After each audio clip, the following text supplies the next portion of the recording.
je n'ai encore jamais fait de vidéo sur ce monstre, et bien c'est parti les amis, on va y remédier tout de suite. Bienvenue à toutes et à tous, je suis Marius et j'espère que vous allez bien. Le triangle de Florian est inspiré du très célèbre triangle des Bermudes, lieu tristement célèbre où, comme dans le manga, les disparitions de navires sont nombreuses. À la fin de l'arc Thriller Bark, nous avons pu apercevoir plusieurs silhouettes dans le brouillard, une se démarquant le plus des autres ayant les yeux brillants, des yeux rouges comme on le voit dans l'animé. Qui sont donc ces bestioles? Quelle est cette bestiole qui se démarque le plus? Que veulent-elles? Pourquoi sont-elles là? Surtout, va-t-on les revoir dans le futur? Il est vrai que depuis son apparition à la fin de l'arc Thriller Bark, ce monstre a beaucoup fait débat. Même si c'est vrai qu'à l'heure où je vous parle, c'est de moins en moins le cas. Mais bon, j'ai voulu y remédier en donnant mon propre avis sur la chose. Qui est ce monstre? Déjà, le triangle de Florian, comme le triangle des Bermudes, est réputé pour la disparition de navires. Ou par exemple, tu as un navire qui continue de naviguer sans plus personne dessus. Pour en revenir à ce monstre, qui est-il? Eh bien déjà, il faut se rappeler que Eiichiro Oda aime faire référence aux yokai qui sont tout droit tirés du folklore japonais. Les yokai qui sont ces espèces de monstres à la fois intéressants, flippants et intrigants, et on en a beaucoup dans One Piece, du moins des références. On a par exemple Kitsune qui représente Katarina Devon, ou aussi éventuellement Onimaru, où il y a Kawamatsu le Kappa, même si c'est pas un vrai Kappa. Il y a aussi Itetsu Tenguyama qui représente le Tengu, même si c'est pas un vrai Tengu. Bref, il y a pas mal de références ici et là. Et c'est ça qui est super cool parce que les yokai, c'est quelque chose qui me passionne également. Comme un bon nombre de fans, je pense que ces créatures, du moins celle qui est au milieu, qui se démarque le plus, est un Umibozu. Ça fait référence aux yokai du même nom qui plongent des marins au fin fond de l'océan des hautes mers. Ils ont une forme humanoïde, la tête ronde, ils ont aussi une peau sombre et ils ont les yeux lumineux. Tout semble nous montrer que en effet ce sont bien, enfin du moins c'est bien un Umibozu. Je pourrais arrêter cette vidéo là parce que j'ai donné mon avis, mais quand même c'est une théorie assez fréquente sur le net et je ne voulais pas m'arrêter là. Même si j'y crois totalement, faut quand même savoir qu'il y a eu d'autres théories qui sont nées au fur et à mesure. Notamment cette fameuse théorie qui dit qu'en réalité que cette bestiole que l'on voit dans le triangle de Florian, c'est en réalité Zunesha. Zunesha est un éléphant géant ayant été condamné à traverser les mers, et pour beaucoup, c'est probable que ce soit lui. Pourquoi? Bon, c'est vrai qu'avec sa taille, il serait facile pour lui de traverser Redline afin de se retrouver dans le triangle de Florian, mais pour être honnête avec vous, j'y crois vraiment moyen quoi. Je sais pas, cette bestiole que l'on voit dans le triangle de Florian, ça n'a rien à voir avec Zunesha. Zunesha, c'est aussi un sujet que je devrais traiter sur ma chaîne, mais bon, ça c'est une autre histoire pour un autre jour. Donc non les amis, moi je ne crois absolument pas à la théorie sur Zunesha, donc le mieux c'est de croire que ça peut être sincèrement un Umibozu. Je ne vois pas en fait ce que ça pourrait être. Est-ce que ce serait une bestiole comme les rois des mers? Quelque chose comme ça? Je ne saurais vous dire les amis, je ne saurais vous dire, mais c'est super grand, tout comme les Umibozu, ils ont une taille incroyable.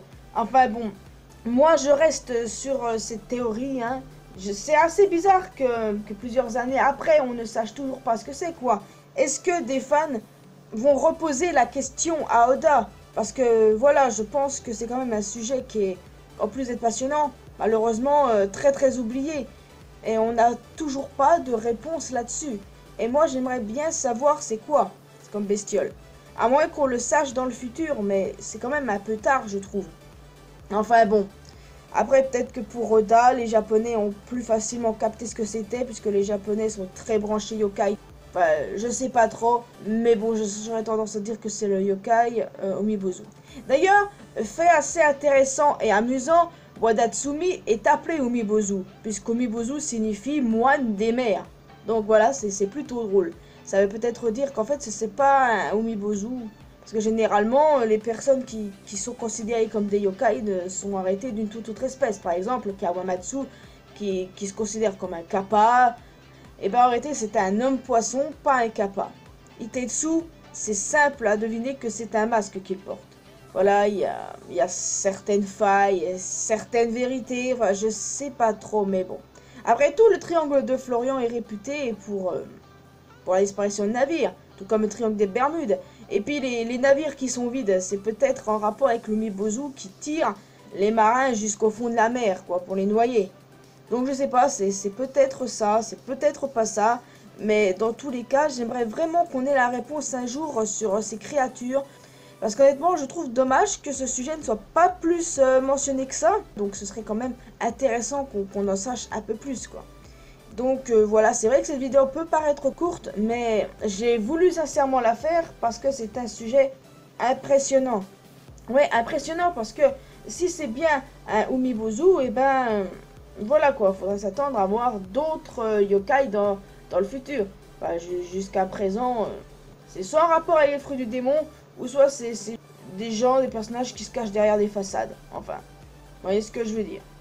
Enfin, peut-être qu'on aura la réponse un jour. N'hésitez pas à me dire dans les commentaires ce que vous en pensez. D'après vous, qu'est-ce qu'on voit à la fin de l'art de Triggerback dans le brouillard? C'est quoi ces bestioles? Parce que moi, honnêtement, je regarde des photos d'Umibozu, ça me fait vraiment flipper. Ça me fout les jetons, ces trucs-là, mine de rien. J'ai beau être passionné par les yokai, tout ça, mais j'aimerais pas me retrouver en pleine mer avec ces bonhommes. Et clairement pas. D'ailleurs, vous ne verrez jamais aller au triangle des Bermudes. Enfin bon, ça c'est une autre histoire. Je sais pas si je traiterai ce genre de sujet sur ma chaîne, mais bon.